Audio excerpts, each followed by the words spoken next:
Hey, everybody. My name is Will Clegg. I'm going to be your host tonight at Awkward Teenage Years. Just by round of applause, how many of you folks have ever been to one of our shows before? A smattering. Okay. And so then how many of you are here for the first time?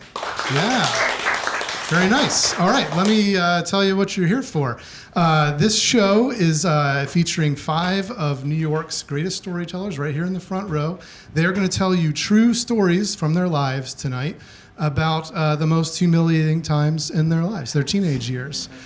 We've been doing this show with Frigid New York for, we're in our 7th year now here. And my co-producer, Grant Bowen, and I have been doing this show ever since March of 2020. We were born right before the pandemic started. And so, well, you know, this show, because it's about the teenage years, we tend to have a lot of stories about like things that are, you know, humiliating, of course, but also like sometimes, you know, great wins, great victories, a lot of firsts, like first kisses and dates and first times like drinking beer or maybe doing drugs. But look, what all the stories really have in common, what keeps us coming back here to this little basement theater on Wednesday night is coming of age. That's what the stories are really all about.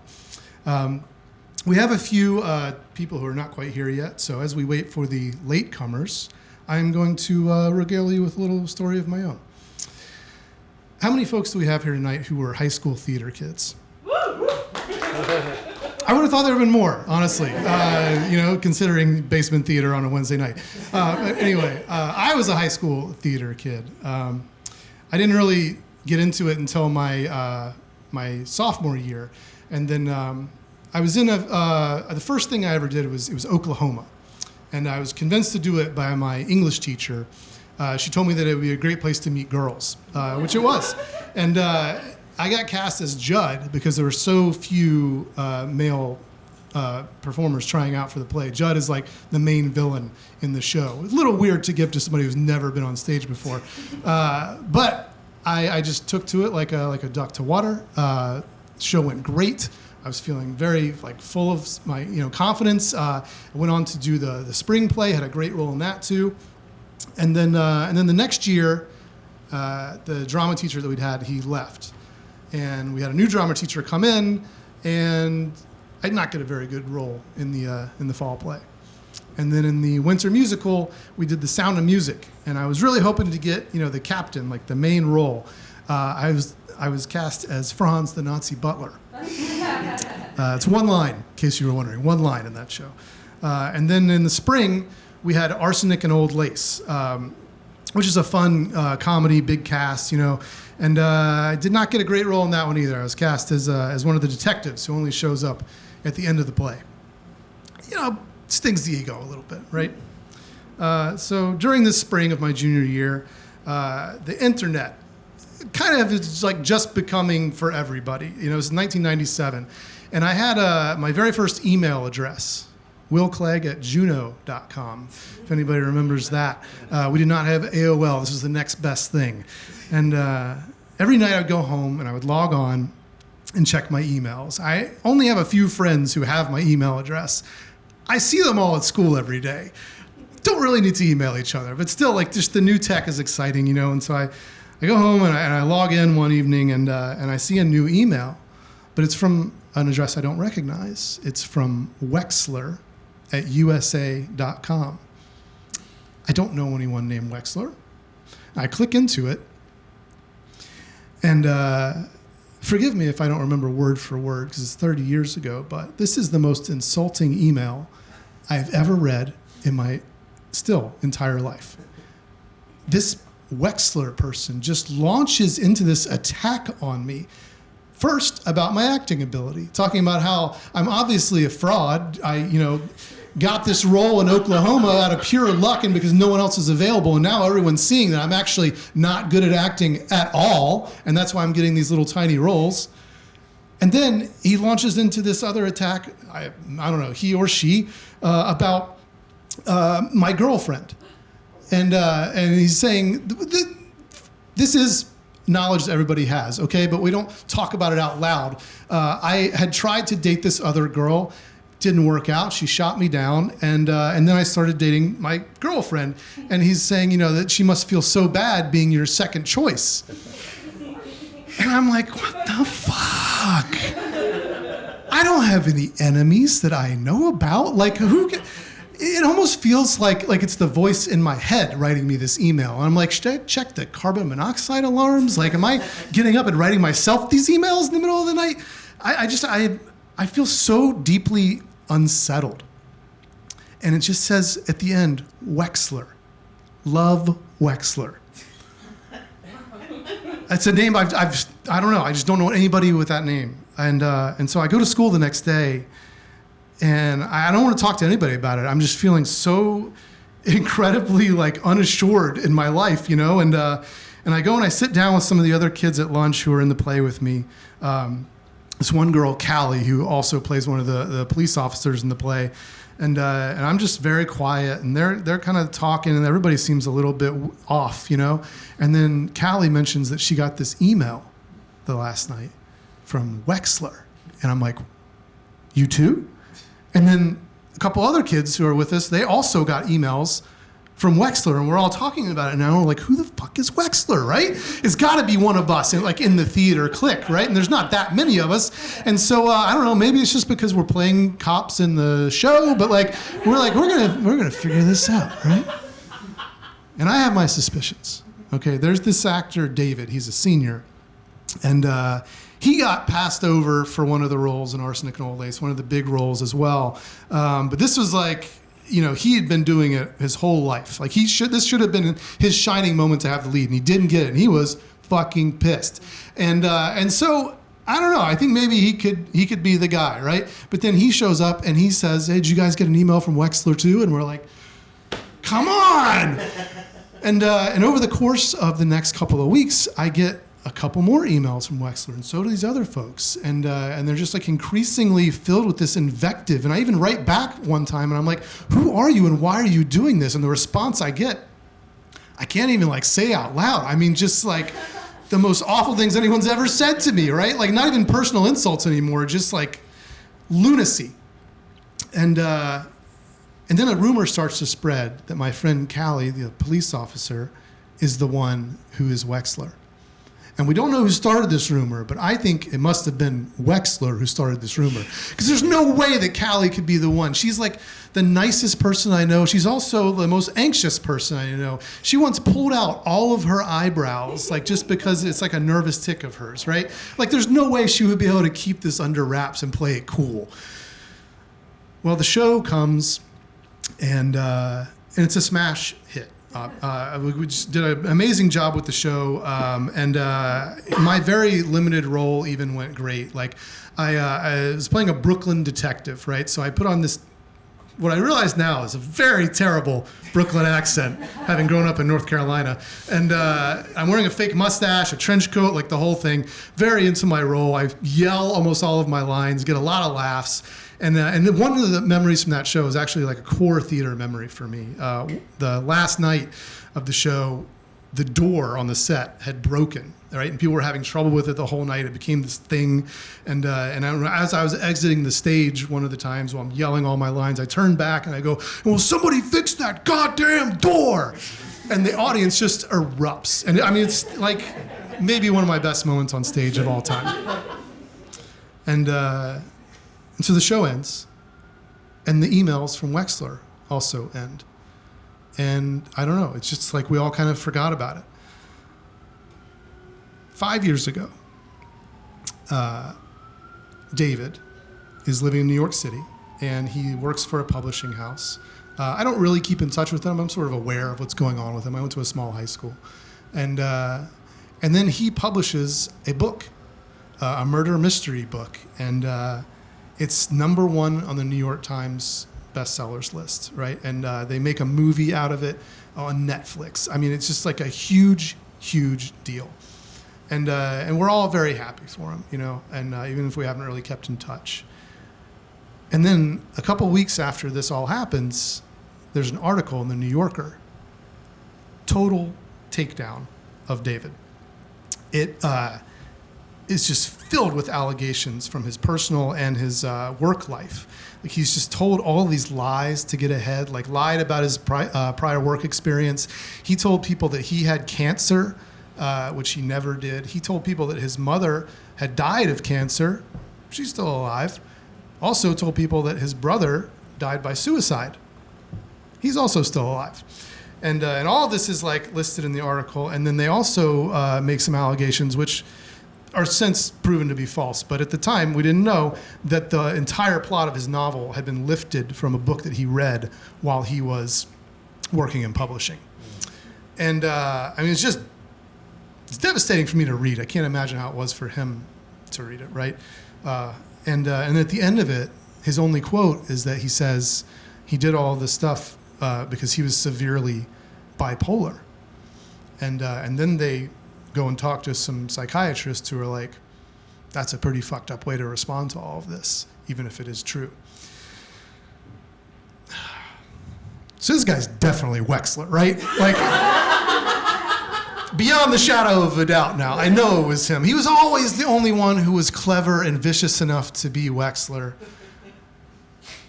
But, I mean, my heart goes out to him. Like, he was also mentally ill all through high school, and maybe he didn't really know it yet. We all certainly didn't know it. Even if we did, like, what could we have done as, 16, 17-year-olds?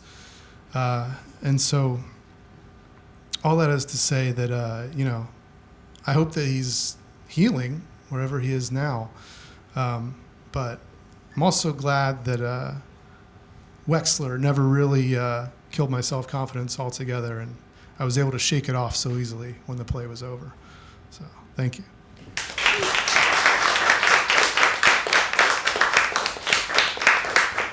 All right, so we didn't have any latecomers. Maybe they'll come even later. I don't know. This will be a mystery. We're going to get the show going, though. You guys ready for your first storyteller? Yeah, all right. All right, I'm very excited to have her back on the show for the second time. She is currently an artist in residence at the Word Up Community Bookstore, and she's the producer and host of Last Wash, a monthly comedy series. Please welcome to the stage, Deandra Anjahlee. Is this good? Let me see. See if I break it. I told them I wouldn't. Okay. You guys look good. It's spring. We smell good. I'm feeling happy. Let's time travel. So before I ever heard the term millennial, before I knew that's what I was, what we were Toys R Us kids. Like, we really were. We even had a theme song. They would send us membership materials in the mail via that big book. It was a catalog, actually, with the finest stationery. It was like Bible tier paper. It was so like silk and crisp. And I would get that book and I would circle all the toys that I could ever dream of. And it was like stuff that I could never even possibly imagine in my home. I shared a bedroom with my mom, so I don't know where I was putting that. No backyard, so I don't know where the Barbie Jeep was going, but I kept circling, and I really enjoyed the window shopping of it all. I never submitted my shopping list to my mom because I'm not crazy, and I wanted to make it to see Christmas. So I kept that to myself. And really, I don't know if I ever really identified with being a Toys R Us kid. I like toys, but I don't know. I didn't play with toys that much, and I barely watched cartoons. I mean, TV was like really limited in my household. We got like 1 hour to 2 hours max, and weekends were special, but I found the loophole, and that was if my mom was watching TV, that means I could be watching TV. As long as I was like super quiet, like super discreet in a corner. I had to have a puzzle or like a book in my lap, something that made it clear that I was occupied elsewhere, even though I was like side-eyeing the TV.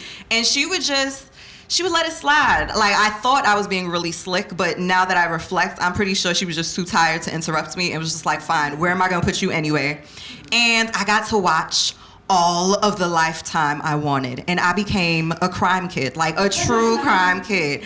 I loved Forensic Files, Unsolved Mysteries, cold case files. Oh my gosh. And there was just something so magical about procedural crime dramas. And Dick Wolf, Dick Wolf in the 90s. There was the original Law and Order. There was Law and Order Criminal Intent. There was SVU, the one that's like in season 48,000. Like, man, there's just something so magical about when they use excessive force. I'm totally okay with them planting a little evidence on the crime scene. You know, it makes sense. And someone of my demographics, you know, and someone who lives with the history and current events of our time, it doesn't really gel with me rooting for the cops, but, you know, there I was, a fan. And there I was, working in a toy store. Right out of high school is one of my favorite jobs, but it wasn't the typical toy. This store sold dildos.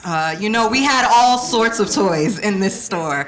It was Ricky's. It was also a relic of my time. It was half sex shop, half Halloween costume store, and half beauty salon, beauty supply, depending on like what time of the year you were there.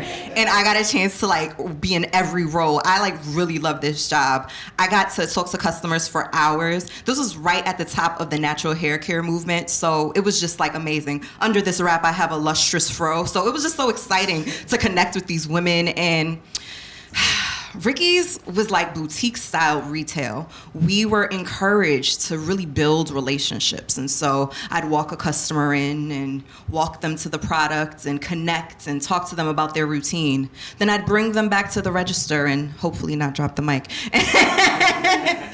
And then I would check them out and add on any perks that, you know, I saw fit. But this meant that the register was often empty, unmanned. And this was retail in like 2006, 2007. And so that meant 15-minute breaks. And there was like a conflict of, I need my stuff right up here because I only have 15 minutes to get this dollar pizza. And so, you know, I made the best of it, and I would tuck my things away, and we all did this. We were all stupid. We were all stupid teenagers running this store, leaving our belongings up front.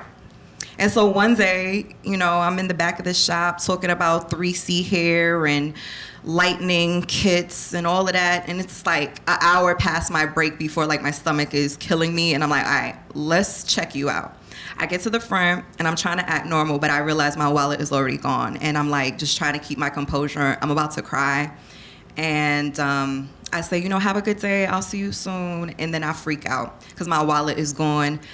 My IDs, my first bank card, movie stubs, $38. Like, this was serious. I was making like $10 an hour. Do you know how much dollar pizza that is? It was actually still $1 at the time.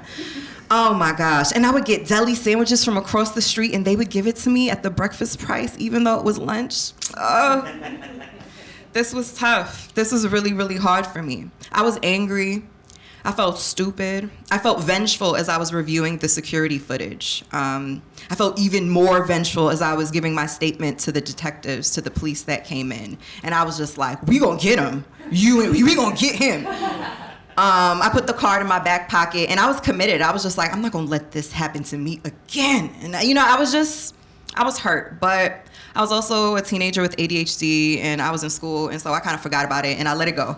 I got over it. I had to go back to work. I had to talk about the hair and the dildos and, you know, all the things.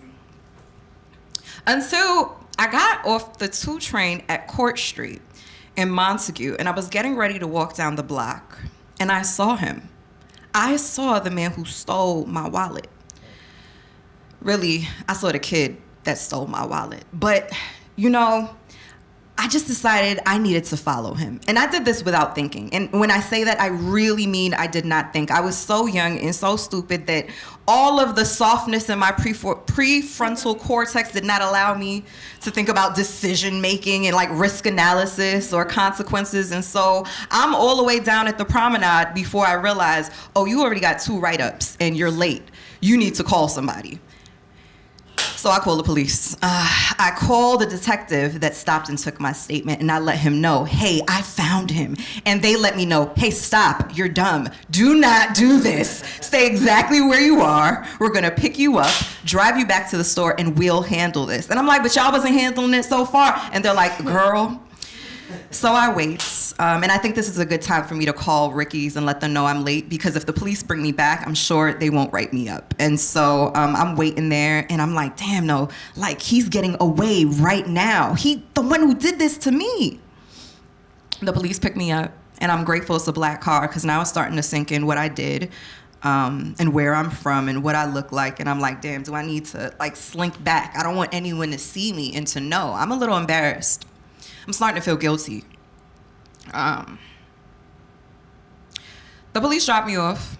A few hours later, they let me know that they picked him up, and they found not just my wallet, but several items from the neighborhood. He'd been, doing grab and dashes, and they were excited. They congratulated me and told me to come down to the station and pick up my things. When I got there, they wanted to know if I wanted to, move forward. There might be an opportunity to press charges. It got really real, and I was overwhelmed. I didn't know this kid. I didn't know if he needed a part-time job as much as I did. I just, like, the reality of what I was doing started to kick in, and Malik Yoba was not at the police station. That fine man on New York Undercover, the greatest Dick Wolf production ever. TLC was not singing in the back. Mary J was not waiting to get on stage at the end of the episode. And I was just like, I'm gonna let this go.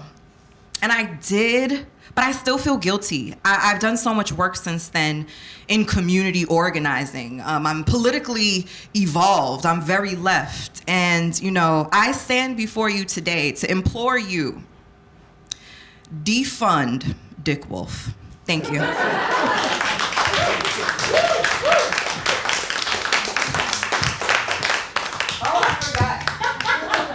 Oh, yeah. Great story. Good for you for being able to let it go. I've only really ever had like one thing stolen from me. I was filling up my car with gas out like Howard Avenue in Brooklyn once, and I had my iPhone in the car as I was filling up, and I couldn't see it. I couldn't see the passenger side, and somebody came and just opened the door and took the phone and like took off. And when I got back in, I saw that it was gone. I was so mad. Like, I probably should have talked about this in therapy. I was just so bad. I wanted to tear down the whole neighborhood with my bare hands, And this was 10 years ago. I still think about it once a week. I have not let it go. But I'm glad that you were able to. Thank you for that story. Let's hear it one more time for Deandra, everybody. All right, time for our next storyteller. She is on our show for the very first time. Very excited to have her. She's a comedian and a PhD student. You may have seen her on stage at the Magnet Theater before, and so excited to have her here for the first time. Please welcome Mary Ross.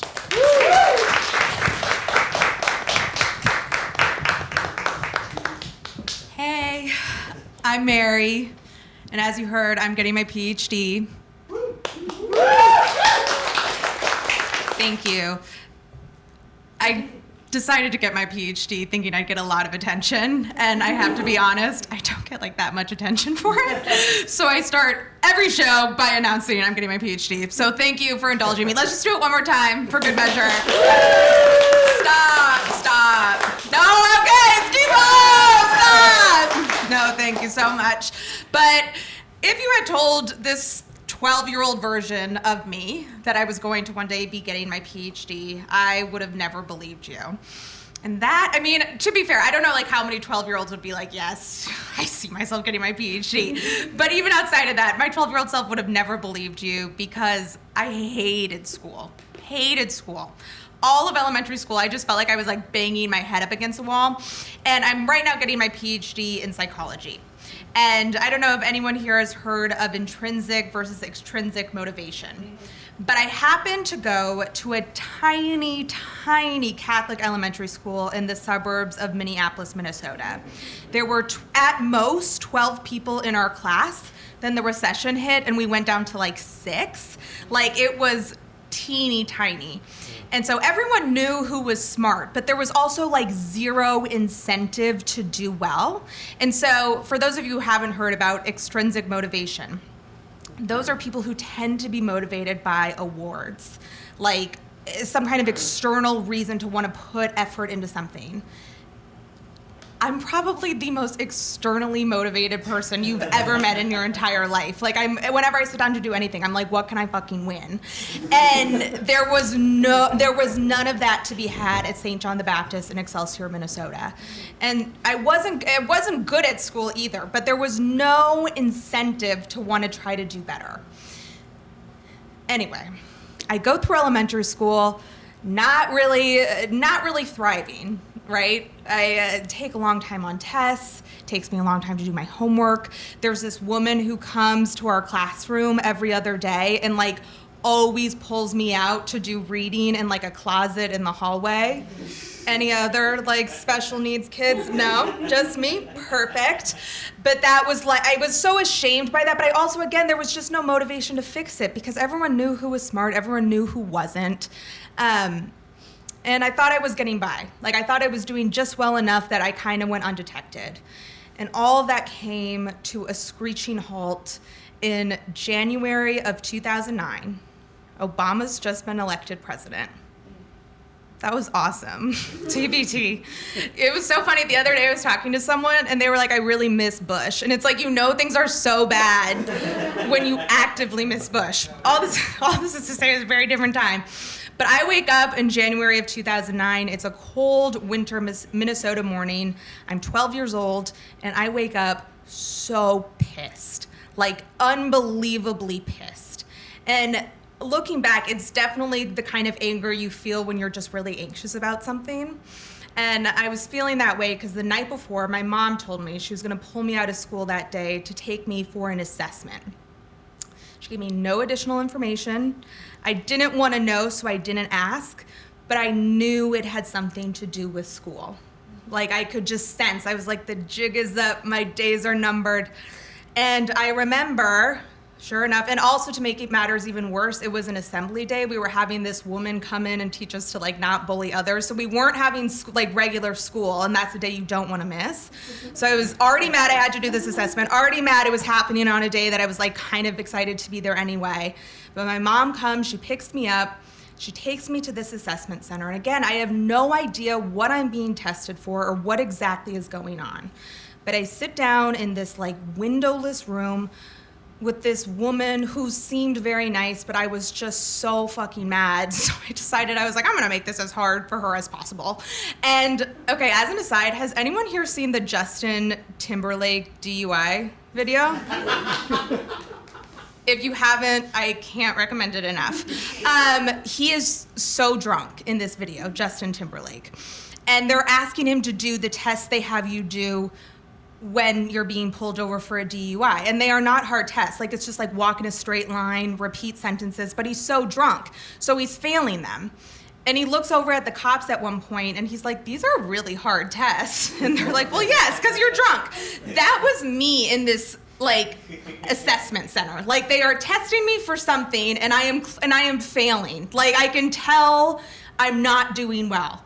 I don't know what I'm being tested for, but I know I'm failing. And so I leave this center, my mom takes me back to school, and a couple days later, at breakfast, I'm sitting there with my sister, we're dressed in our Catholic school uniforms, and my mom tells me, she hands me what she calls a focus pill. She says, I'm gonna start taking this every day. No explanation, and again, I didn't really wanna know, so I don't think I asked. But on the bus ride on the way into school that day, I remember I did the math. I was like, school isn't easy for me. I had to do this assessment that I definitely failed at. And now I'm having to take this focus pill. And I came to this conclusion. I was like, there's something wrong with me. Like, I'm dumb. Like, it's not that I don't like school, it's that I'm really bad at school. And I don't know, as a PhD student now, I think what I reflect on probably the most in that entire situation is that I think sometimes adults in our life try to make things less awkward by not talking about them. But I think children at all ages are filling in gaps and understanding things in a way maybe we don't like to admit or fully acknowledge. And as a PhD student now, I can also say that I eventually overcorrected and over-dedicated myself to school, which is in part why I find myself in a PhD program now. But all this is to say, if you have kids, talk to them, because I think they are taking in more than we give them credit for. Thank you so much.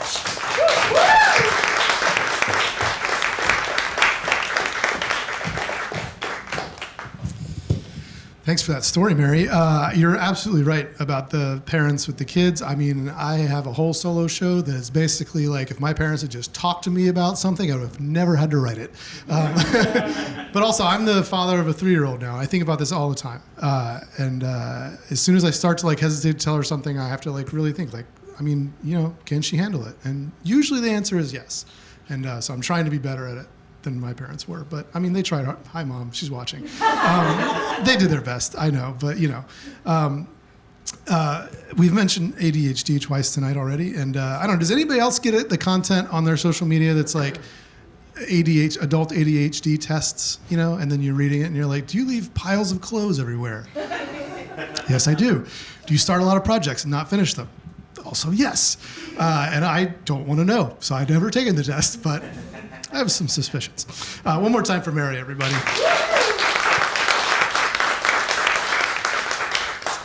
All right, our third storyteller for tonight is also a first-timer on our show. Very excited to have her here. She is here in the East Village by way of Chicago, and she's a storyteller and a dancer and an arts administrator. And you may have seen her on stage previously at the Magnet Theater or Sloth Storytelling. Please give a warm welcome to Nadine Hemming.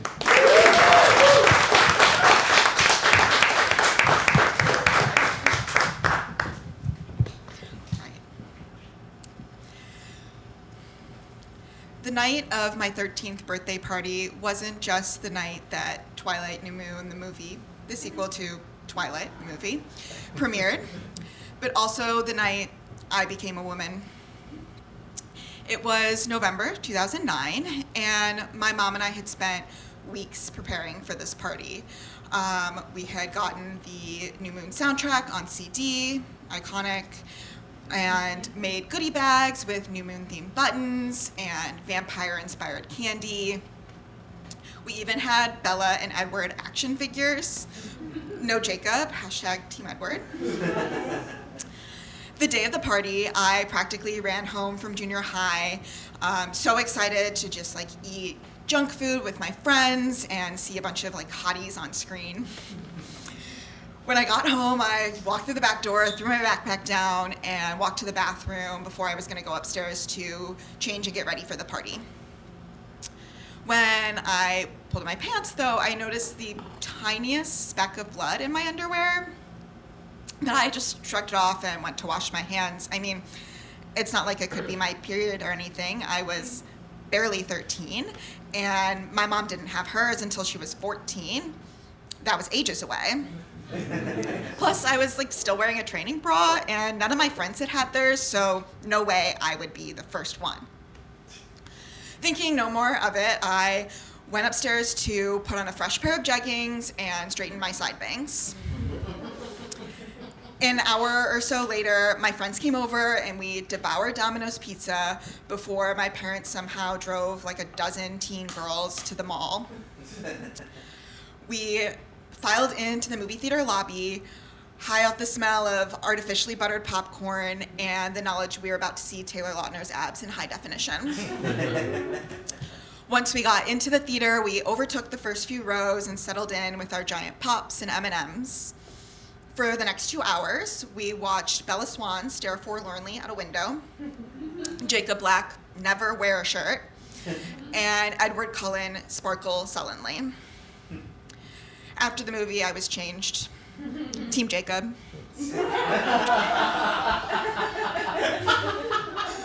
We went back to my house to have vanilla cake with vanilla icing from the grocery store while listening to The Killers and Death Cab for Cutie.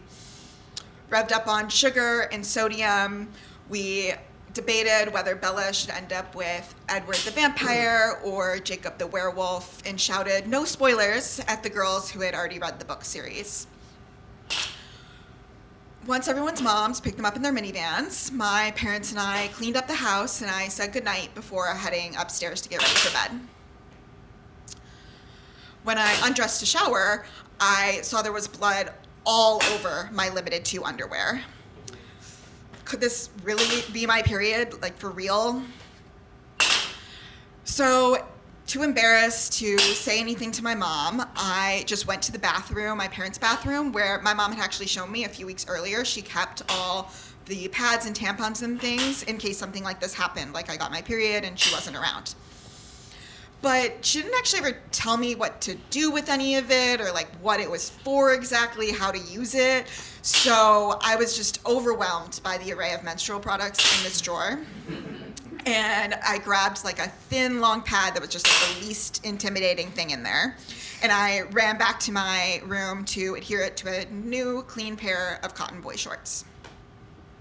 The next morning, I woke up feeling refreshed, forgetting I had lost my innocence the night before while Bella like rode motorcycles and dove off of cliffs with sexy werewolves. So I was shocked to find, once again, there was blood all over my underwear. Like the pad had done nothing. It looked like the cartoon dogs on them had been victims of a mass murder. I didn't know what to do, so I just shoved toilet paper in a clean pair, because clearly pads do nothing, and took the ruined pair and threw it on my dresser and kind of hid it behind a basket sitting on top, thinking I'd deal with it later. Well, later, my mom came in and she asked me, who knows what, when her spidey senses mom brain tingled at the mess on my dresser. And she saw the underwear and picked it up and started to ask, "Oh, is this dirty?" Before she noticed the unmissable bloodstain in the middle of the bright blue cotton boy shorts. And she asked, while holding the bloody underwear with an unblinking confidence only a mother could have, she asked, "What's this?" And I said, "I think I got my period." And I explained like the little drop of blood before the party and how I took a pad from her bathroom, but it just didn't work. And with a patience only a mother could have, she explained to me that that was a panty liner meant for the end of your period, and that this is what a real pad looks like, and how I could mark the days of my period with X's on my puppy calendar so that I would know when the next one would come next month. Mortified, I just nodded and nodded, waiting for the conversation to be over, but also kind of glad that she found the underwear and brought it up on her own so I didn't have to bring it up. When she left, I put the real pad in a new pair of underwear from Limited 2, this one with little monkeys on it. And I didn't really feel any different than I had the night before while stuffing my face with candy and imagining I was in rainy Forks, Washington.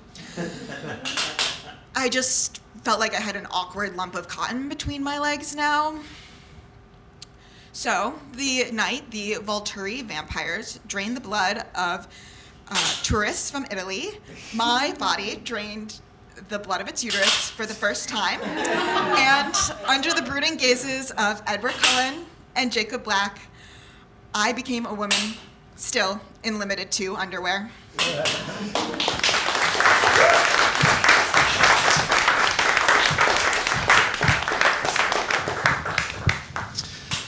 Thank you, Nadine. It's stories like this that make me want to go home and tell my wife that when my daughter turns 12, my wife cannot go out of town again until my daughter has her first period. Because inevitably she's going to go somewhere with her girlfriends or something, and then I'm going to be home alone when it happens. That will be my greatest challenge. But I love the story is so incredibly millennial coded. I'm not really very familiar with Twilight, but after hearing the story at rehearsal the other night and hearing it again now, I feel like I may have to check these movies out. I got to know what it's all about. One more time from Nadine, everybody. All right. Our fourth storyteller for tonight is a returning champion. This is his fourth time on the show. And he is a two-time Moth Story Slam winner. And he's appeared on the Risk podcast and show a number of times. If you're a listener, I'm sure you've heard him there before. Please welcome our friend Dave Hugh.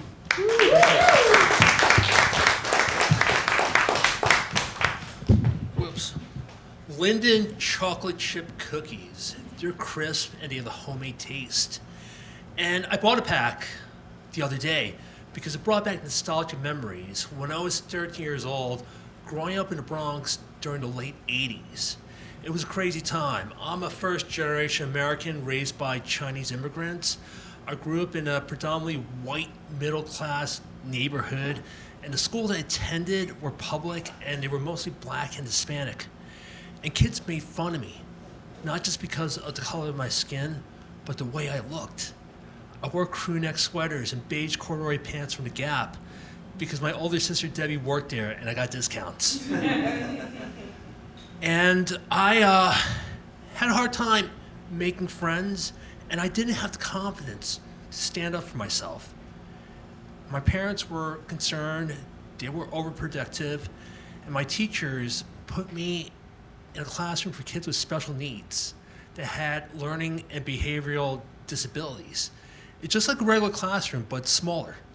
And everyone just got individual attention.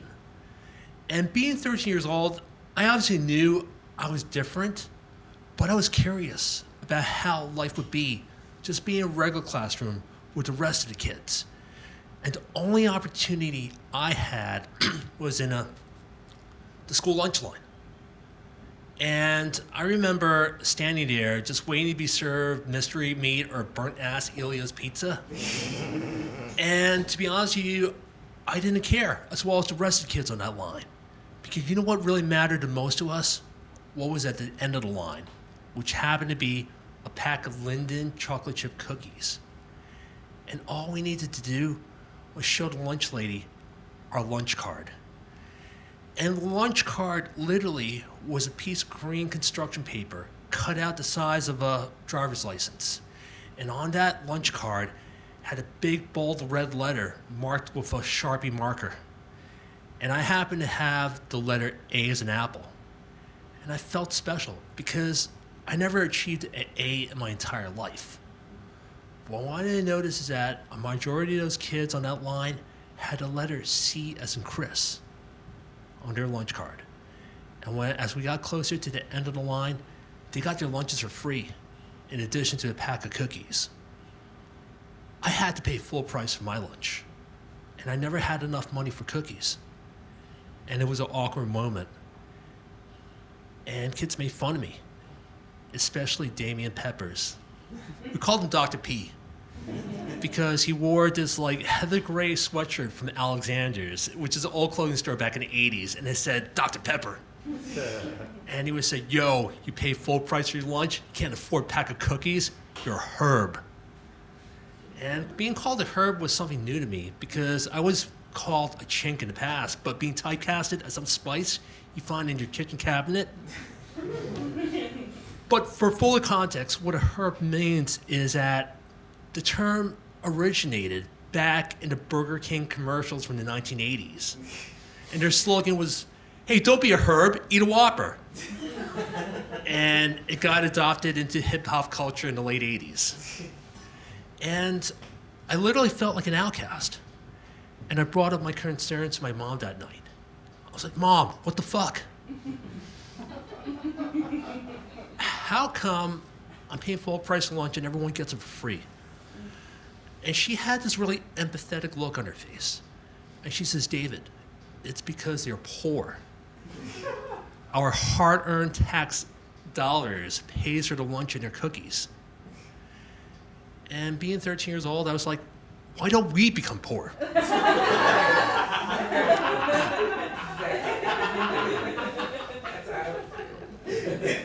And Mom said, well, okay, me and Dad will quit our jobs. We'll apply for food stamps.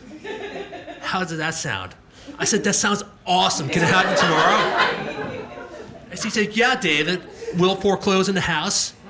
And tomorrow morning, you'll wake up in the projects that smells like piss and pine sol. And now it's time for you to go to sleep. And when I woke up that morning, my hopes were shattered because I was in the same bed I fell asleep in. Fresh, crisp sheets and warm comforters. And my dad said, David, get up, time to go to school. My dad always took me to school before he went to his job. And you know what he did? He gave me enough money for lunch, but more money for cookies. And he said, buy every cookie you can, okay? And I remember standing on that lunch line. I was full of adrenaline. It was almost like being on a roller coaster as you slowly get to the top, and then you just plummet straight down. And that's what happened. When I got to the end of that line, she told me all the chocolate chip cookies were sold out. But she said, we only have chewy peanut butter cookies. And I bet I bought every chewy cookie I could get. And I remember I was sitting around my classmates, and Dr. P said, yo, what you got? I said, they're chewy peanut butter cookies. Chewy, word. So I traded my chewy cookies for chocolate chip cookies. And I ended up befriending Dr. P. I never knew just being like a stand-up peanut butter guy in the chocolate chip world would help me foster diversity and inclusion like what it is today. And just like the Burger King commercials, don't be a herb, just eat a pack of chewy peanut butter cookies.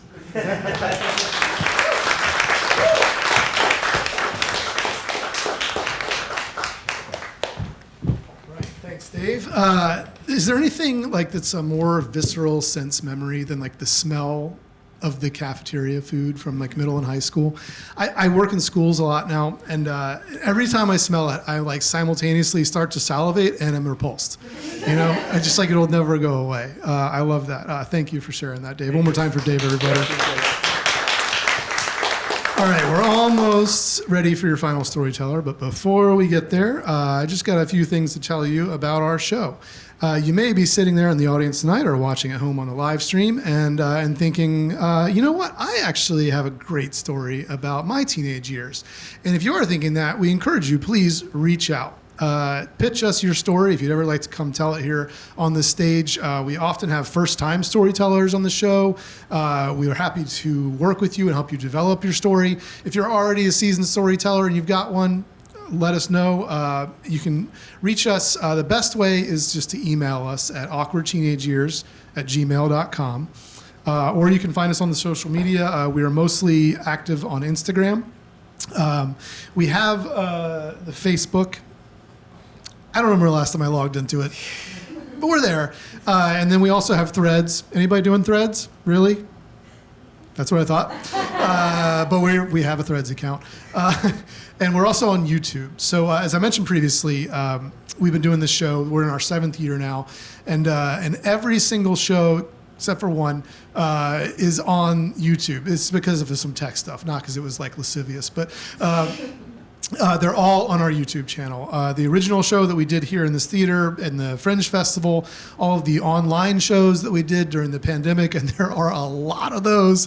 And then when we, were able to come together in the theater again, I think it's something over 50 shows now. I don't even remember the number anymore. You can see all of them, all these great stories that we've had over the years. Just search up at Awkward Teenage Years on any of these channels to find us there. And I think that's about it. You guys ready for your last storyteller? All right. Great. He is performing with us for the first time. He is the host of, I had to write it down because I almost forgot, the podcast Other Men Need Help. And he's had his work in the New York Times, the BBC, NPR. He's appeared with me on the Story Collider here in New York. And just really excited to have him on the show. Please welcome Mark Pagán.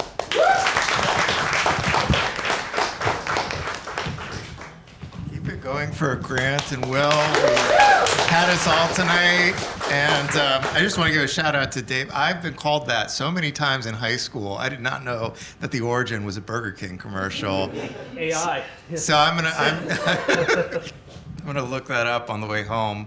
Well, with high school, I found the meaning of high school, what I was meant to be in high school for, during my first week, and her name was Annie. And she rode the same bus as me, and she showed up. She used to wear these loose flannel shirts. She never wore a bra, and I was like, I got to talk to her. And so I somehow, early freshman year, I went in the back of the bus, and something came out. I don't remember what I said. What's important, though, is that she responded. And I said, all right, I got to keep this going. So I became a nodder. She would talk and I would nod. And I was like, that's a strategy that's going to work for a while. And it did until Chris Berkeley came into our lives. Now, Annie and I would share classes with this guy, Chris, occasionally, and I would just watch her stare at this guy. And I was like, okay, maybe I'm just imagining things. And I thought that until we got on the bus one day, and she said, guess what, Mark? Chris asked me out. And I did what I was supposed to do, and I nodded, but inside I was dying because I was like, I liked her so much, man. And so I shared a gym class with this guy, Chris, and I said, I'm gonna inspect him. I'm gonna see what is happening here, and maybe I can replicate it a little bit. And he's just doing things that I couldn't do. He played soccer, he skated, he was 17, and I was like, well, none of these things I can't change these things about myself. And one day we're, after gym class, we're in the locker room, and I'm watching him come out of the shower, and I'd seen him before, but it just hit me that time because his tall, lean body is pretty hairless. And then I looked around the other teenagers, the other guys in the locker room. I was like, oh, don't really have any body hair. And then I looked at myself, and in the sea of teenagers, there was like a Saudi Arabian uncle standing there. And I make that joke because at the time, body hair was basically banned by the United States government, from like the Iran-Contra affair to the Persian Gulf, the Iraq War, all the issues with the drug kingpins, blah, blah. Basically, if you had a mustache or dark hair anywhere on your body, you were persona non grata. And I had like a Brillo pad for a groin and a Persian rug for a torso. As like a mixed race ethnicity kid, it was a tough place to be. I was like, I don't know what I'm gonna do here. Because this guy, he's lean and washboard and everything. So then I'm gonna wait it out. So he did. I waited it out, but Annie dated this guy for a year, which is incredible for a high school. And then I waited again. She dated another guy that looked like Chris, and then another guy that looked like Chris, another guy. And this went on until our senior year of high school, and I thought, this is just never going to happen.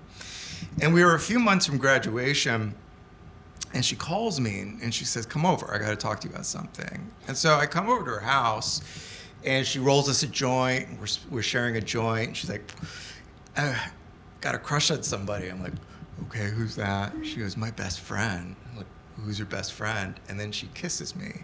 And I was like, that was pretty sneaky. And I went home and I called my best friend and I said, it happened. And so we started dating, and it was really great until I realized, oh, we're gonna have sex. And it was a mixed blessing because I hadn't had sex before. So I was excited to lose my virginity, but also like, what was happening in here? And so the only thing that the US government had allowed in terms of male body hair was something that we in Montgomery County, Maryland called the treasure trail. And this was a certain percentage or allowance of torso hair for men where you could have a little portion here with a groomed line leading to the treasure. And so I was like, this I can do. And so I took, my father's Bic razor and tried to maintain all this. I see you guys shrugging. You know what's going to happen here. And part of the problem is that it just like my stomach just became a cactus. And so we would make out, and Annie was a horny high school girl, and I was turning out to be sort of a prude because she would take her shirt off and I would keep my shirt on like this, and I would sort of shoo her hand away when she would try to go under my shirt. And I was like, oh, this is awful. She's gonna think I'm such a square, but it made her more insatiable.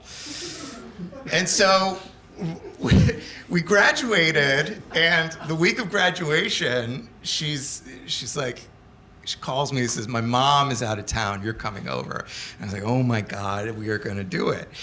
And so I sort of made this whole spectacle of the evening. I took her to a restaurant, this Brazilian restaurant in DC called The Grill from Ipanema, and brought her back to her place. I lit some nag champa, put on some Teddy Pendergrass, and we got into bed and we had sex.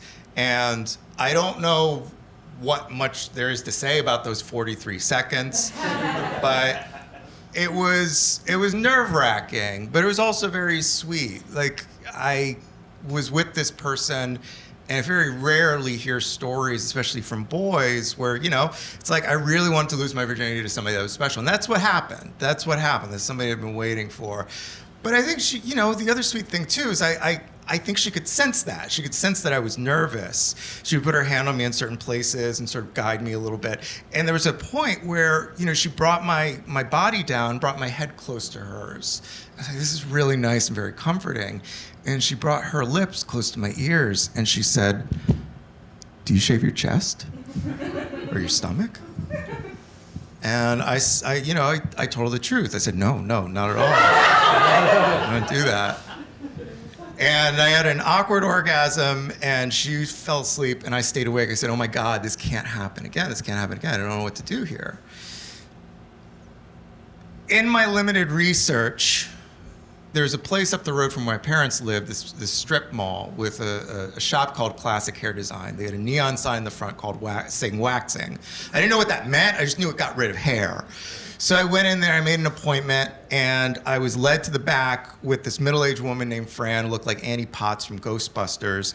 And she sort of did a, looked around my body and, was inspecting me. And she was, okay, hon, what do you want to get done?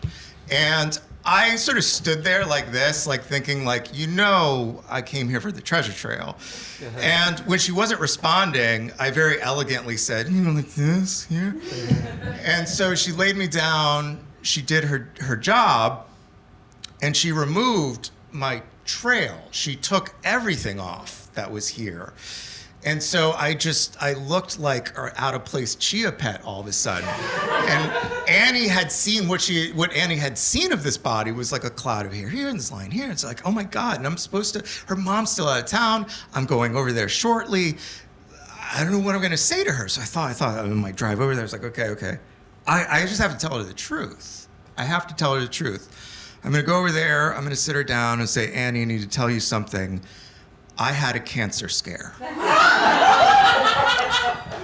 And in my mind at the time, I didn't realize that radiation and ultrasounds weren't the same thing. But I was like, okay, I'd say I found a lump and I went to the doctor and the doctor did an ultrasound, which in my mind was radiation, which removed this hair, but it turns out it was benign. I didn't know the word benign. So I probably said empty. It was an empty cancer, so I'm fine. Let's have sex. So I rehearsed this, I got over to her place, but I didn't get a chance to say it because she sat me down. She said, this isn't working for me. We're breaking up. And I went home and I lamented and was totally heartbroken. And about a week later, I actually seriously did think I had cancer because I got out of the shower and I looked one day and my stomach was like a landscape of Mars. It was just inflamed and acne and all this stuff. And I said, what the hell happened? And so I went and talked to the only person I knew who I should talk to and found myself in the back room of Classic Hair Design again in front of Fran. It was just like, what's happening here? And so she talked, she's like, look, there's, she told me that, the oil rose to the top and also that because I'd been shaving it and grown hairs, all this stuff that so many other people before me and even in my peer group probably knew, but I didn't. And I don't know what I was giving off. But somehow some of my biography, she wanted to know about my life. I said, going to college? Yeah, I'm going to college in the fall. Oh, so you graduate? Yeah, I graduated high school. Did you go to prom? Yeah, I went to prom. Oh, who'd you go with? Oh, this girl, but she broke up with me. And almost like unlocking the diary of a beautician, she did sort of scooting a chair next to her and go, sit down, hon. And she started to go through the roster of her male clients, which I never knew. I didn't know men went and got waxed. I did not know that. She goes, oh, hon, they do it all the time. Let me tell you. This one guy that comes in, she was saying, how guys would cry or how they would, have little patches of hair at different parts of their body and get it done. She told me one guy's back was so thick that when she tried to get the wax, tried to rip the wax, it was like getting a mouse out of a glue trap. And I was like, wow, that's really hairy. And the thing is, though, when she was telling me all this, she was never saying that these guys weren't attractive. She wasn't even saying that their hair was a detriment. This was a choice that they were making. And all of these ranges of hairs and looks, they were very non-threatening. They were all within the spectrum of, you got to carry confidence, and regardless, attractiveness is attractiveness. And what she said to me finally was like, Mark, you're going to do fine, hon. And so she brought me to the front, she gave me a hug, and she said, come on back. I want to hear how things are going. You know, when you come back from college, all the girls you're seeing, all that stuff. And I said, sure. And I went off to college and lived life and all that. And I think of that summer, it's got such a special place in my heart because it was my deflowering summer. You know, it was like the summer where, there's major rite of passage happened. But the thing is, there are two separate sides to that deflowering story. One has a higher truth for me. There's the part where Annie is truthfully the person who took my virginity, but Fran is the woman who made me feel like a man. Thank you.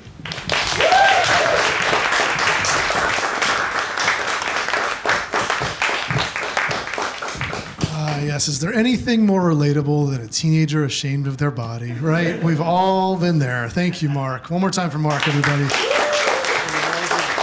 All right, folks, that is our show. Please, let's hear it again for all of our storytellers, all right? Deandra and Mary and Nadine and Dave and Mark. And also for Adam up in the booth doing great tech things. And Joe, who's here at the house. And our hosts, Frigid New York. As Joe mentioned before the show, there's shows here all the time. You can see all the information on frigid.nyc, and we will be back here again. We do this show once every 2 months. So we're going to be back on Wednesday, July the 1st. I think it might be the 8th. We're going to talk about that after the show. But we'll be back in July on a Wednesday, and we really hope to see you there. Thank you so much for coming out, and get home safe.